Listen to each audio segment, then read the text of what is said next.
Pakistani community جو ہے نا یوزلی ووٹ دیتی ہے ایک اوور آل مسلم کمیونٹی کے ساتھ، جس میں عرب بھی شامل ہوتے ہیں، ٹرکش بھی شامل ہوتے ہیں، بنگلہ دیش کے لوگ بھی شامل ہوتے ہیں۔ تو ان پر بڑا اثر پڑا ہے فلسطین کے ایشو سے۔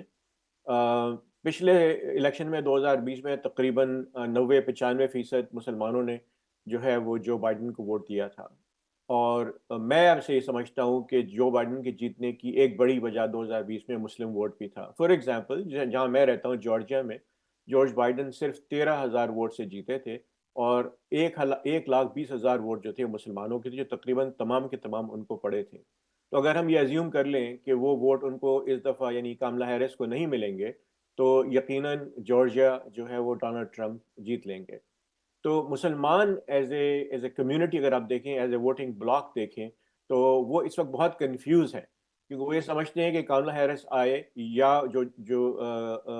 ڈونلڈ ٹرمپ آئے تو انٹرنیشنل پالیسی جو ہے نا وہ اتنی تبدیل نہیں ہوگی، خاص کر کے فلسطین اور اسرائیل کے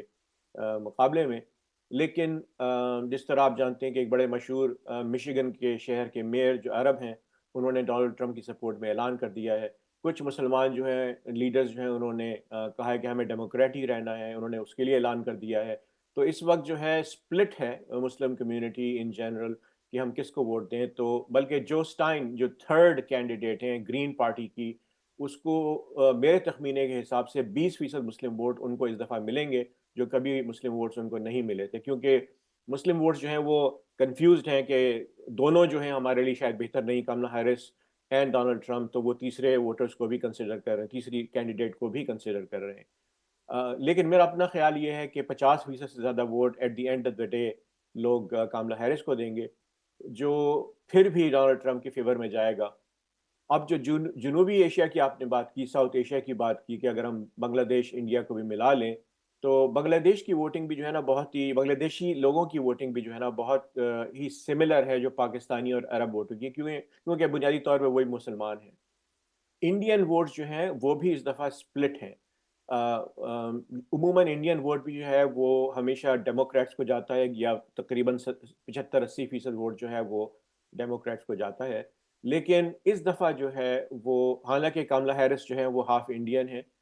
اس کے باوجود ایک بڑی تعداد جو ہے وہ ڈونلڈ ٹرمپ کو سپورٹ کر رہی ہے۔ اس کی وجہ یہ ہے کہ ڈونلڈ ٹرمپ کا اچھا الائنس ہے کرنٹ انڈین گورنمنٹ سے، مودی گورنمنٹ سے، اور انہوں نے پبلسٹی کے اندر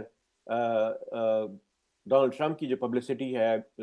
اس نے اس کو بہت ایکسپلائٹ کیا ہے اس دفعہ، کہ ہماری دوستی جو ہے وہ انڈین گورنمنٹ سے بہت قریبی ہے، اور ہندوستان کو ہم ایک اہم ملک سمجھتے ہیں۔ تو اس کی وجہ سے انڈین کمیونٹی بھی سپلٹ ہے۔ تو جو یہ دو communities primarily democratic voting bloc تھا، جو بائیڈن کو انہوں نے 2020 میں ووٹ دیا تھا، وہ اس دفعہ سپلٹ ہوگا۔ جو میرے تخمینے کے حساب سے آدھا ووٹ جو ہے وہ 40% ووٹنگ جو ہے وہ کاملا ہیرس کو جائے گی، 40% جو ہے ڈونلڈ ٹرمپ کو جائے گی، اور 20% ووٹنگ جو ہے پورے جنوبی ایشیا کی جو ہے وہ جل سٹائن کی طرف جائے گی۔ یہ میرا اپنا ایسٹیمیٹ ہے based on multiple polls I have scene.